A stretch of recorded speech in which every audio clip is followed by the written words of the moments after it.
this very day, I have no idea or clue about why my friend decided to make something like this.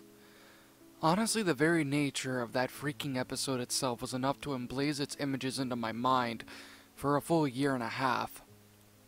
Although thinking about it now, I kinda did deserve it. Actually, no. I really deserved what I got from him. But still, though, I don't think that seeing that kind of thing really did much to punish me, unless scaring the ever-living shit out of me counts. Even now as I type this, the memories of that episode continue to pop into my mind and thoroughly fuck with my head. I'll explain. I have, or in this case, I don't know, had a friend by the name of James Trevor. This man, ever since preschool, was one of my best friends in the whole world. The two of us, since we first met, practically were inseparable when it came to our friendship. We'd sit there and play video games all night, invite each other to parties and sleepovers at our houses. Our parents even knew each other quite well and helped us, and hell, my friend even helped me get a girlfriend as well. Not only that, but he even stood up for me when it came time for high school. Anyone who's ever went into his pathway with intent to hurt me would get a swift ass-kicking in the form of an accidental punch, in which, well, he never really got any trouble with what he did, because he was the kind of person that not only managed to make everything look like an accident, but had abilities to back up his stories as well, with various alibis. So in turn, he'd wind up getting off scot-free, and the kid that messed with me would have to live in fear of my friend James. Even now, after this whole thing, I still owe this guy a lot, for all the things that he's done for me back at school, which in retrospect only fuels my guilt for what I'd done even further than I had wanted it to. Now there's a little funny fact about James that actually made him stand out in a rather interesting kind of way. He was the kind of person that would, if you either wronged him in any way or hurt him, he would find creative ways to get back at you. He would never yell, scream, or even threaten you, but he would look genuinely disappointed. And then he would go off and do whatever it was that he needed to do to get back at you. Which I might add wasn't anything particularly malicious or anything like that, as he believed that basically two wrongs did not exactly make a right. So he would normally do something that would either freak you out or really make you feel like shit. In fact, I remember this one time a longtime friend of James had been caught lying to him in numerous different ways throughout the years. Now, what they were about is still unknown, as nobody's really told me what he was being lied to about. But when it was found out by James about it, it hurt him a lot. And he made sure of it to let his friend Rodney know about that. Then, after a few days of planning, he did something that was unexpected but pretty clever. He threw Rodney a large birthday party for his 28th birthday. Hell, he even invited his friends and family to attend the party. From what Rodney told me, was that during the party, he felt like absolute shit, almost on the verge of breaking down because of it. While he, Rodney, was not really enjoying himself, James completely went out of his way to make sure of it that it was a memorable party for him. The dam finally broke when James handed Rodney a series of large presents, more than one, with various computer equipment, laptops, studio sets, and other software add-ons to help with his YouTube channel that he had wanted to get for months but could never afford with his job. Well, Rodney practically broke down right then and there and sincerely apologized for James for lying to him all those years back, which, being the truly awesome guy that he is, accepted his apology and forgave him for it, but particularly warned him to not do the same thing ever again. Yeah, it's honestly a pretty damn good punishment, but it definitely did some good. Now as for me, what was it that I did that really made my friend upset? I hate to even bother bringing it up, but I slept with his wife of 5 years. Why I did it? Honestly, I don't have a clue. Likely chances, if I could scarcely remember anything, I was drinking a lot and was likely drunk at the time, and decided that it'd be a great idea to sit there and give my best friend's wife a toss in the hay. She was intoxicated as well. Funny thing about it, neither of us were very secretive about the whole ordeal to begin with, and we were swiftly found out by James when he came home from work. Yes, we were in the middle of going at it, so it kinda gave us a bit of a shock when he barged in through the door. But what I certainly remember, though, was a look of deep hurt and disappointment that hit my friend in the face when he saw us. Well, me, I didn't stay for too long and left his house and went back to mine in deep shame. I didn't contact him for a good few months after that, fearing what would happen to me if I did. Well, after a good long while of not talking to him or even acknowledging his existence at work, which is a pretty big dick move on my end, I wound up getting a visit from him at my cubicle. We worked at the same job, so we often had to work together on some projects. That, of course, whenever he did, come by completely off guard, was something. I remember the amount of sweat pouring down my face like a fucking faucet as I awaited whatever it was that he wanted to say or do to me for sitting there and fucking his wife. However, he simply smiled at me, greeted me for the day, and then handed me a stack of files and a small package to me. Boss says you need to get these done by the end of the week. Oh, and don't open the folders until you get home. It's a strictly a home project, and it's not to be done at work. Just thought I'd let you know, buddy. Those were the first words that he had said to me throughout those few months of my vow of silence. I nodded and accepted them out of his hand, and then he handed me a coffee that he had gotten from Starbucks. Thought you might need a nice little kicker for the morning, he told me as he left my cubicle.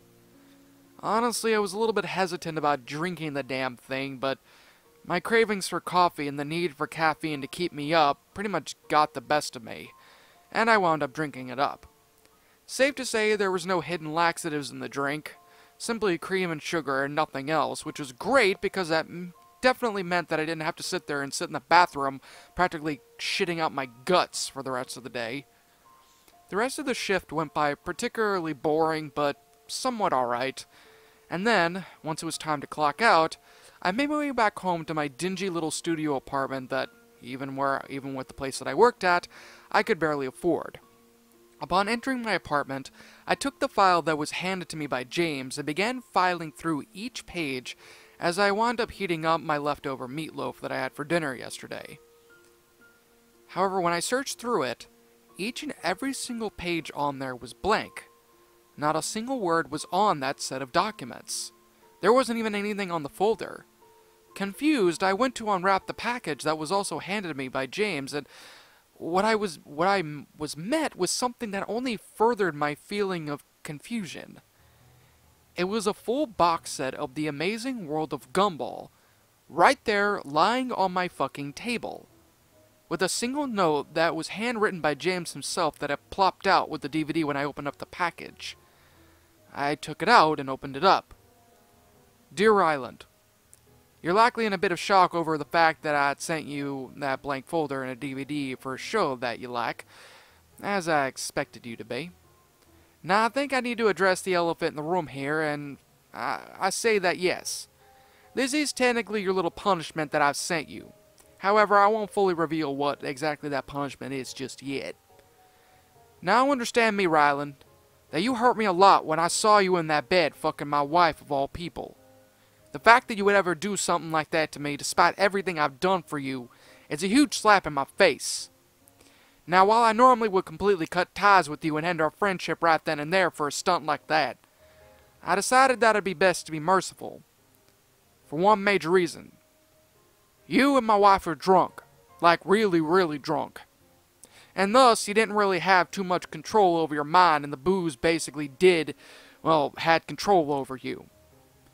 Also, the fact that I knew you would never ever do this kind of thing to me if you were sober. So of course, that little bit of understanding and information was definitely a comforting reminder that you would never do this with your own mind straight. So, here's what I'm going to ask of you to do. That DVD I sent you, watch it. Watch all of it. May take some time, but I ask only for you to watch it. And when you finally get done with it, come to me and I'll ask you a question about it. If you answer it rightly, which I'm quite sure it will be, then I'll completely forgive you for what you did, and our friendship will be restored to its full potential. No questions asked, nothing like that.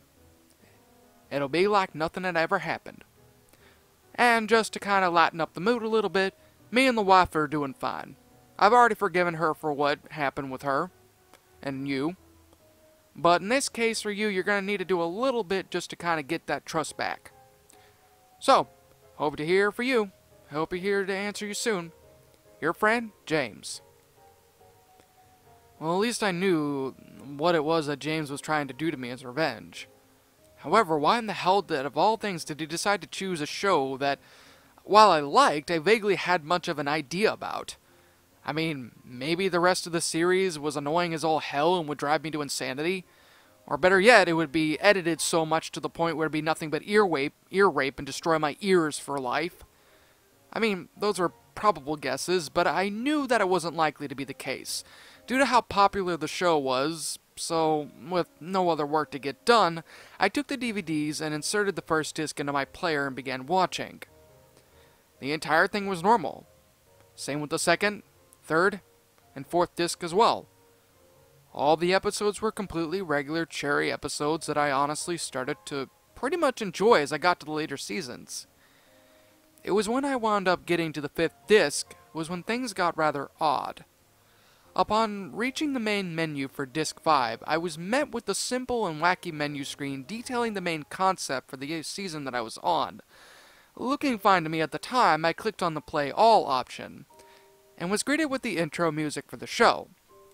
Once the intro music had ended, the scene then cut to show the main title of this episode, which is entitled The Feast. Okay, an interesting title for an episode, but nothing completely that out of the ordinary. As all Gumball fans should know, nearly every episode of the show has a signature "the", with the second part of the episode sometimes saying random shit or just an episode about what the episode would be about. The episode then starts with a shot of the Wattersons' car making its way down a rather dirty street in a large city, with Gumball saying, as the car drove on, "Mom, when are we going to get home? I'm starving to death here." In turn, Gumball's mother, Nicole, would say, "Gumball, it's not that far away. We just need to make a few turns and we'll be home in a jiffy." Mrs. Mom, you said that 20 minutes ago," Darwin said, interjecting. "Well, Darwin, sweetie, it's because I had to take that intersection and pull up at that gas station that your father insisted that we go to, because of his giant 100-ounce soda gulp he got at the gas station last. Had to make him pee," Nicole hissed at the final line, likely towards her husband. "Hey, don't blame me. How could I have guessed that a drink that big would damage my bladder like that?" Richard said. "Whatever. We're almost home anyway. Just hang tight, you guys," Nicole said. The scene then panned out to show the interior of the car, with all the family just sitting back in their seats, attempting to relax, while the car continued to drive its way down the long, dirty road. However, after a few scenes ahead, the car suddenly starts to sputter and die out. All the while, Nicole is practically begging for her car not to die. But it suddenly stops where it's at, and then comedically falls to the ground in a comedic way. Once this happens, Nicole then takes in a deep breath, trying to contain herself, before smiling and stepping out of the car. "Well, everyone, it seems as if we're all taking a little mini-vacation today. That is, until our car is fixed," Nicole said as she slammed the door shut. Mom, where the heck are we even gonna sleep at? We're nowhere near a hotel," Gumball exclaimed. Gumball, there's one right there," Anaya said as she pointed towards a small, ragged motel right next to where the car was parked. "Well, it's settled then. We'll stay here for the night, and tomorrow the car will be fixed up, and we'll be out in the dirt town as quickly as possible," Nicole said as she pulled out her phone and dialed up what I assumed was a tow truck. The others simply groaned once again, but then they all began to make their way towards the motel entrance. Upon entry, the interior of the place looked about as messy and gross to the extent the hotel looked like. It was apparent by the looks of Nicole's face that she probably made a rather bad decision. The others seemed to have agreed with her as well, but before they could exit the lobby, an old man with a large white beard popped up behind them and said, "Good evening, fellow guest. I see that you're looking for a room, am I correct?" Actually, we were just leaving," Richard said with a rather panicked voice. "But why leave? You just got here," the old man asked. "Because it looks like a haunted mansion in here. The place looks shady, there's likely a psychopath hidden in the walls of this hotel, and you look like something out of an 80s horror movie. Now can we just go?" Gumball said flatly. The elderly man frowned for a bit before looking over at Richard and then staring down at his weight for a minute, and then proceeding to grin wildly. "Well, it's unfortunate that you must go," the old man began, "as we have a wonderful free breakfast buffet for all guests here that stay." Richard's eyes widened, and his mouth began to salivate at the mention of free food. "Free breakfast?" Richard said quietly. "But if you insist, then I guess I can't stop you now, can I?" the old man said as he began to turn away from the Watterson family. "Wait!" Richard said as he made his way towards the old man, with a fat stack of cash in his hand. "We'd like one room, please, for the day." The old man then proceeded to smirk again, take the cash from his hand, make his way over towards his front desk, and then throw a pair of keys over at Richard. "Room 209. Enjoy your stay," the old man said before Richard immediately took off towards the room. The scene then pans to the others, who were all face-palming like crazy. Honestly, I couldn't really blame them at that moment. I mean, Richard was practically an idiot at times, but in this one, this was only one of those moments for him. I guess we have no other choice but to stay here. You kids have the things that you need with you from the car? Nicole said. Everyone else replied with a, before all making their way towards the hallway of the hotel and entering into the room that Richard had supposedly went into. As they all enter, the old man simply sighs and frowns, looking over at the door that the Wattersons had entered into with a look of slight pity on his face, which was rather odd as it seemed that he was rather eager to get them all into their rooms to begin with. The old man then walks off screen, and then the scene changes to show the interior of the hotel room, which, like the rest of the hotel, was rather dilapidated and disgusting. The walls were chipped and had some parts of peeling wallpaper dangling down halfway from the walls. The beds looked completely unmade. One of them, actually, I think it was the left one, looked genuinely filthy. And not just that, but both seemed to also have a huge layer of dust caked all over the bed sheets. And the light that illuminated the room was only a small hanging one with a small cord that was just out of reach for everyone to grasp. Nicole, now rightfully pissed off, stormed up towards her husband and then proceeds to start letting out a string of questions for him. "Richard, what in the world were you thinking?" Nicole began. What's wrong with the place?" Richard asked, confused. "What's wrong with the... Look around you, Richard! It's a total pigsty in here!" Nicole said as she pointed at various items that were caked with filth and dust. "Oh, come on, it's not that bad," Richard said smugly. The scene then focused in on Nicole's eyes for a moment as they slowly changed to live-action footage of a volcano to indicate how pissed off she was.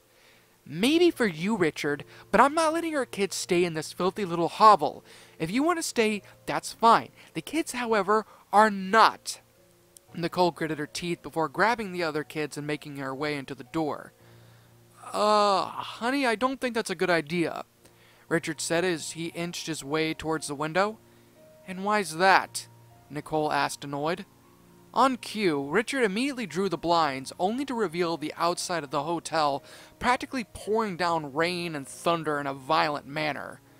The scene then wound up cutting back to Nicole, who now just had a look of complete and utter disbelief on her face. "How in the world? It wasn't even raining when he went inside," Nicole said. "Not sure, but hey, at least we all had to have a nice breakfast tomorrow," Richard said as he licked his lips. The others simply growled a bit at Richard, before finally making their way to their respective beds. "Okay, kids, you three sleep on the bed on the right. It's the cleanest out of all of them. Your father and I will take the bed on the left," Nicole said. "Aw, but I like the right bed," Richard complained before Nicole turned to him and shot him a glare. We're sleeping in this bed, Richard, and there's no arguing about it. No ifs, ands, or buts, Nicole said. Okay, fine, Richard said as he and the others made their way into the beds. Good night, everybody, Nicole said. Good night, Mom, the three kids responded. With that, Nicole then turned the lights out, and the scene faded to black for a bit, before returning to show a now darkened room, with the rain now going in and out of the background. The camera then quickly panned over towards the bed where Gumball, Anais, and Darwin were sleeping at. Gumball then started to squirm a little bit before waking up and getting out of bed to go and use the bathroom.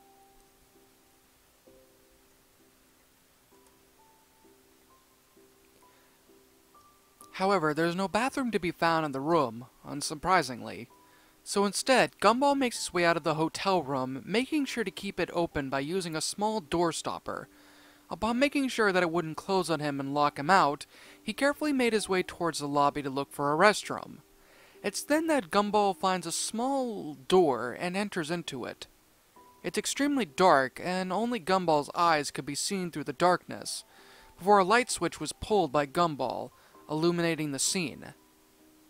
What winds up showing up caused Gumball to gasp and wet his pants.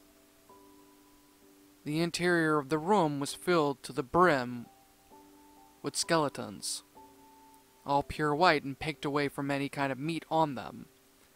The bones themselves were in a large pile, with skulls, femurs, fibulas, and the like all piled high on the floor. Gumball, as freaked out as he could be, immediately left the closet door and shut the thing quickly, breathing heavily as he attempted to calm himself down. However, this was shortly lived before a baseball bat of some sort slammed itself into Gumball's head, knocking him out cold. The scene then cut to black for a few seconds before cutting back to show both Darwin and Anais both waking up suddenly. "Hey, Anais, did you hear that?" Darwin asked, whispering. "Yeah, I thought it was just a dream," Anais answered with the same quiet tone. "What did it sound like?" Darwin asked again, now moving a bit from the bed. "Sounded like a hard thud. Did Gumball fall off the bed again?" Anais asked. "Actually, I don't know. In fact, I don't have a clue where Gumball's at. He's not on the floor. But where is he?" Darwin said as he looked all around the room to find his stepbrother. "Maybe he just went to the bathroom or something. He should be back," Anais said as she slowly tried to get herself back to sleep. "I don't know. Gumball usually never takes that long. I mean, he should already be walking out of the door by now. I think we should go look for him, just in case," Darwin inquired. "Are you kidding?" "Fine," Anais agreed, with much hesitation. The two then hopped off the bed, and then made their way outside of the hotel room that they were staying at, and began to go towards the lobby. They continued to walk down the hallway until Anais spotted something on the ground right next to the doorway that Gumball had entered into. It looked like small droplets of cartoony blood that was on the ground. Both Darwin and Anais both looked up at each other, now slightly freaked out, but still determined to find their brother. Upon making their way into the lobby, the scene then panned out to show the interior of the place, with not a single soul anywhere in sight. "Hello? Is anybody here? We're looking for our brother Gumball," Darwin called out. There was no answer at the moment. But just as the silence came, there was a slight groan coming from inside a pair of double doors that led into the kitchen area. The two looked at each other for a moment, and then made their way into the double doors that led into the kitchen area. This area, like with the others, was about as nasty could be. Various utensils and old rotten food splattered all over the place, brown, dirtied, stained tile floors, and various amounts of flies and such that flew across the place and gathered at the large chunks of food that looked as though it hadn't been picked up or cleaned in years. Honestly, it was so well detailed that I myself even started gagging from the amount of gross out that was in there. The scene then cut to show a single metal door at the back of the kitchen, with a sign above it that read, "Do not enter." Darwin, without much thought, immediately opened the door and was met with a horrifying sight. His brother Gumball was lying down in a large cage, his underwear being the only thing on his body, and a gag wrapped tightly around his mouth. The sudden brightness of the lights came from the kitchen caused him to sit up immediately. He turned and saw both Darwin and Anais standing there, mouths agape at what they were looking at. Gumball made a few frantic attempts to tell them, through muffled screams, to get the hell out of there and get their mother. However, just as he said that, Gumball's eyes widened with fear as he quickly lied back down on the ground, cowering. "Wait, what's wrong, Gumball?" Darwin said, turning his head back, only for his face to grow fearful in an instant. Anais did the same, and just as she was about to scream, the same baseball bat that had hit Gumball now smashed into the skulls of both Anais and Darwin in an instant. The screen then cut to black once more, and again the scene was brought back to show the hotel bedroom where Richard and Nicole were sleeping in. The scene this time around was already at daytime at this point, and Nicole, for whatever reason, shot awake in the instant and began freaking out when she saw that the bed that the kids had originally inhabited was empty. "Richard! Richard!" Nicole yelled. The sudden loud noise caused the obese rabbit to quickly fall out of bed at his wife's sudden outburst. "What happened?" Richard said. "What happened to the kids?" Nicole said, now in full-on panic mode. "Honey, it's already 8 in the morning. They're probably out there getting breakfast at the buffet," Richard said in a calm but hungry manner. "No," Nicole began. "I know my kids. Anais wakes up at 6 in the morning each and every day. Gumball sleeps till 11, and Darwin wakes up at the same time as Gumball does. Something isn't right here," Nicole said as she sniffed around the place comedically to try and find their scent. Well, I'm sure that they're at the breakfast bar. Which, speaking of, I'm gonna go hit the place now. I'm starving," Richard said as he made his way towards the door. However, Nicole, in a fit of rage, immediately stopped him from doing what it was that he was doing. "Listen to me here, Richard," Nicole snapped. "Our kids are missing, and I highly doubt that they'd even want to go out and eat at a dingy breakfast bar in a garbage hotel like this.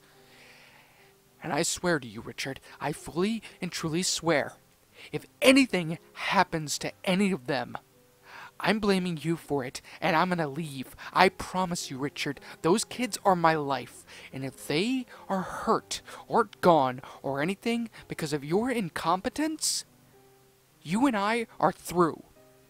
So unless you don't want that to happen, you better help me finding these kids fast, and then afterwards we'll eat." Richard simply nods and begins helping his wife look for any traces of the kids. To make a long story short, the only thing they find is Anais's and Gumball's clothes still folded up in the dresser next to the door.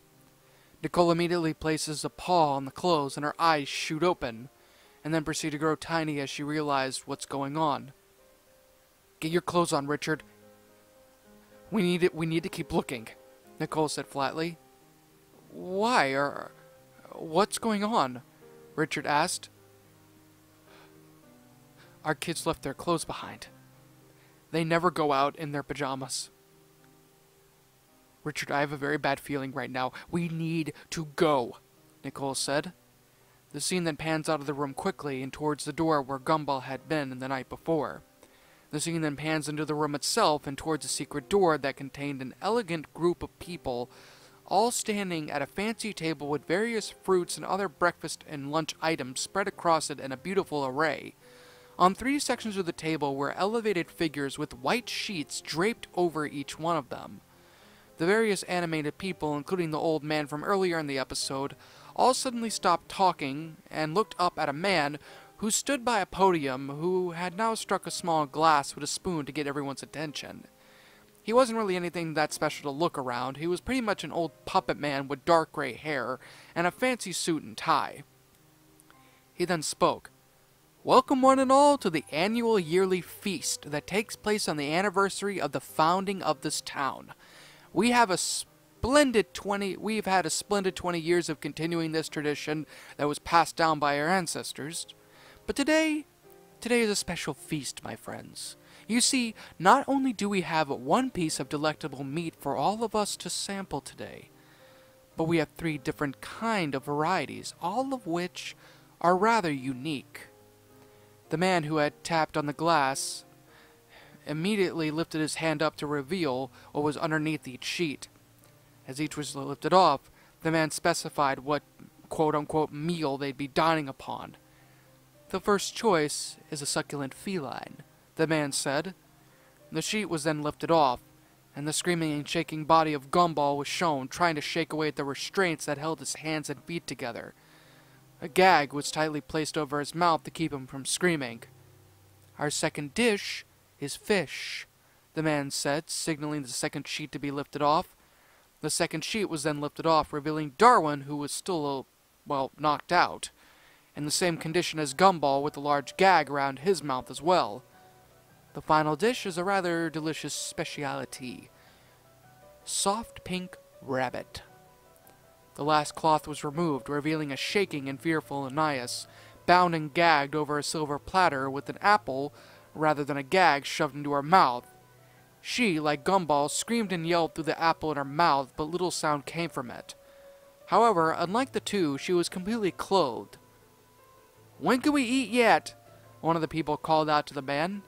"When the clock strikes noon, my friend, and once it does, we shall feast upon this delicious and tender flesh like our ancestors before us. And with consuming the flesh of these people, we will gain their youth as the gods before us," the man said in a rather disturbing kind of way.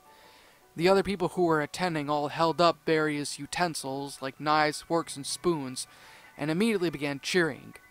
The scene then faded to show both Nicole and Richard rummaging through the hotel in search of their kids, unbeknownst to them that they were going to be dinner for a bunch of fucked up cultist cannibals.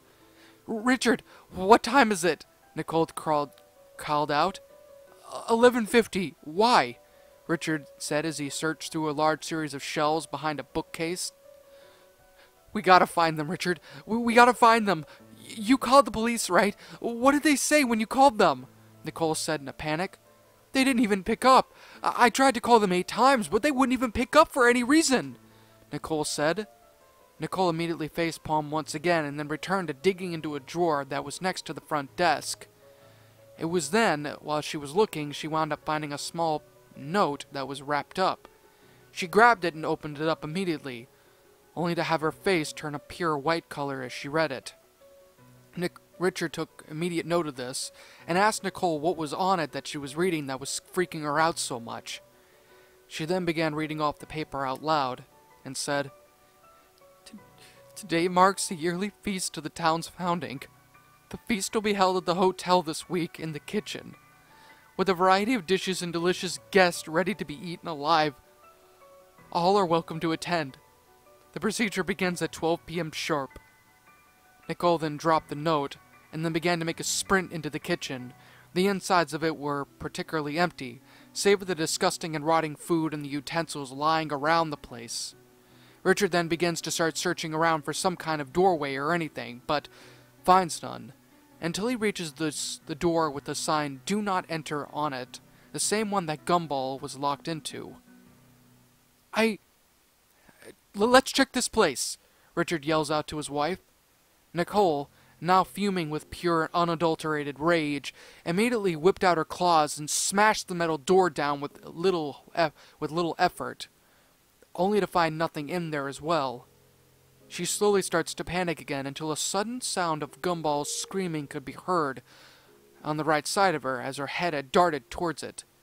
Nicole immediately sprinted towards where Gumball's screams had came from, and then proceeded to find the door. She then immediately backed up and got ready to kick the door down. But just before she did that, the scene cut to show a man in the process of starting to carve into Gumball's arm with a large serrated knife. The man immediately started cutting into Gumball's flesh slowly, causing him to scream louder in agony and pain. However, all of that immediately fell short as Nicole and Richard burst into the room, with deep rage plastered in each of their faces. Gumball, Darwin, who was now awake, and Ananias, who all had their gags and apple out of their mouths, immediately cried out for their mother and father to help them. What happened next was honestly, completely and utterly insane. Richard and Nicole immediately proceeded to launch hell on the patrons that were participating in the event, smashing their heads into tables, breaking their arms, and just beating them all to a variety of different pulps. While Nicole continued to fight them all off, she immediately called out to Richard to stop fighting and grab Gumball and the other kids and make their way towards the door. However, Richard winds up tripping, and Nicole looks over. She then notices the large cut that was on Gumball's arm, and her face goes into a deep, unseated rage that even managed to scare me for a bit. She then calmly tells Richard to take him and the kids out of the room and wait for her outside. Richard obeys, and the four make their way out of the room and into the next room. The scene then cuts to show Richard tending to Gumball's wound with a first aid kit that he had somehow managed to grab. However, he quickly stopped when he heard the sound of people screaming, the splattering of what I assume was blood, and the tearing of various flesh and bone in a comedic manner that could be heard in the background. It only lasted for a good few seconds before Nicole immediately made her way out of the room, with cartoony blood splattered all over her dress, or her clothes. Well, kids, I think we should make our way out of here and get some breakfast, and then after that, we'll go home and forget about this whole place. My treat, Nicole said happily, as she picked up Gumball and the others in her arms and proceeded to leave the building, pouring out a strange liquid from a large container all over the floor. Mom, what happened back there? Gumball asked. Well, seeing as though those people were the ones that hurt you, and the rest of the kids, and the fact that they kidnapped you as well, let's just say that I made sure of it that they never do that again, and I don't think they're ever going to have another one of those little traditions ever again, Nicole answered sweetly. What did you do to them? Darwin answered. Oh, it's nothing important, Nicole said as she lit a match and threw it on the large trail of gasoline that she had splattered all over the place. That, in of its own self, had caused the whole hotel to practically burst into flames. The scene then cut to the final scene of the episode, with all the family eating at a diner of some sort, with Nicole topping off her coffee. In the process, the scene then panned over to show Nicole shoving a mouthful of pancakes into her mouth, as the sound of the cannibalistic cult members screaming could be heard for a few moments, and a small smirk plastered onto Nicole's mouth. The episode then winds up cutting back to the credits and then proceeds to end. Honestly, when I watched that episode, probably one of the most insane fucking things I'd ever seen, especially out of the amazing world of Gumball. I mean, I understand that the show could get dark at times, but I didn't exactly expect this to be as dark as it was. Now, of course, though, at the time, I had no idea that this wasn't an actual episode of the show, until I wound up looking it up, because I couldn't find anything about it. Main reason being, like I said before, I didn't exactly really watch the show that much. I mean, I liked it, but still, I was kind of, well, more or less ignorant to what exactly was shown. Even then, though, I still to this very day have a lot of questions as to what, how, and why my friend made that episode to begin with. Or even if he did make it. I mean, it just didn't really make a whole lot of sense. If this wasn't an official episode, then how the hell did he manage to do the things that he did? I mean, I get it that he's able to do some crazy stuff, but to make an episode like this and put it on an official box set DVD was honestly something that really poured more questions in my head than answers. But one thing was definitely for sure. That episode really shook me up. Because like I mentioned at the beginning, some of those scenes, especially the one where Gumball wound up finding all those dead bodies, skeletons, still haunt my very dreams. And oftentimes, I often dream about it being a lot worse than what I saw on that disc. Oftentimes wondering to myself and viewing in my head what could have happened if Nicole and Richard hadn't found them in time. It's a rather disgusting series of dreams, but I've had them for quite some time. As for my friend, well, I didn't really want to talk to him too much, especially after what I had seen, but I didn't really want to piss him off anymore and have him do something worse, So I pretty much went up to him after work one day, and then he asked me the question that he wanted to ask me.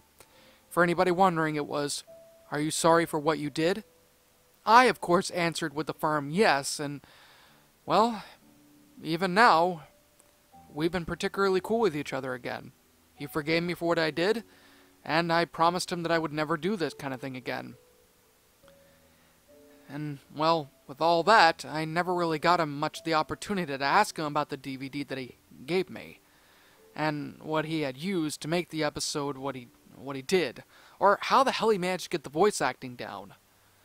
But honestly, I don't really think it's particularly needed anymore. As for the DVDs, well, I don't exactly have them anymore. Main reason being is that my mother had wound up coming to visit me one day, and she's a relatively crazy, how do I put this nicely? She's a clean freak. And when she came into my house, she pretty much sent me away from it and proceeded to clean everything up.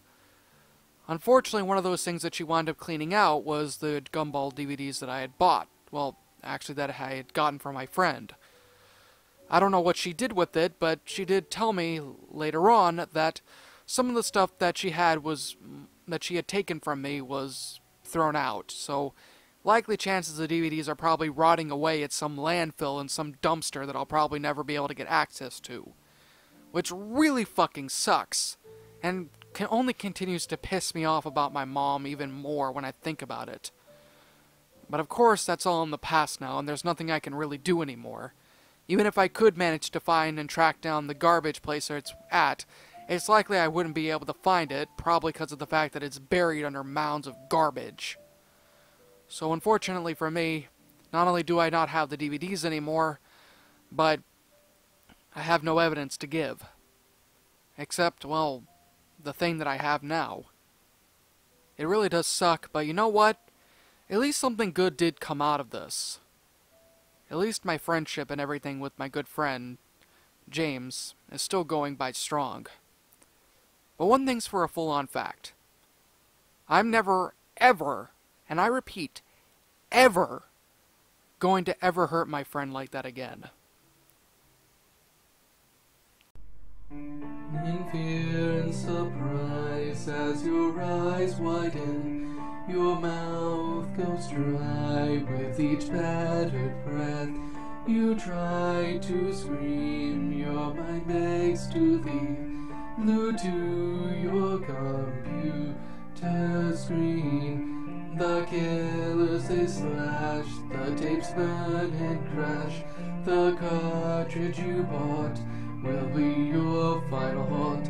The rituals of hate will seal your fate. The tears you shed will be from the fear-gripping horror-driven nightmarish gore-filled, terrorizing, hateful, burning, violent, rage-inducing, knife-slashing, blood-splattering, silent screams. Only time will tell if you will escape this online hell. Your horror-filled obsessions will come with its own regressions. Your pathetic screams will not be heeded in any way, because your nightmares will come at any day.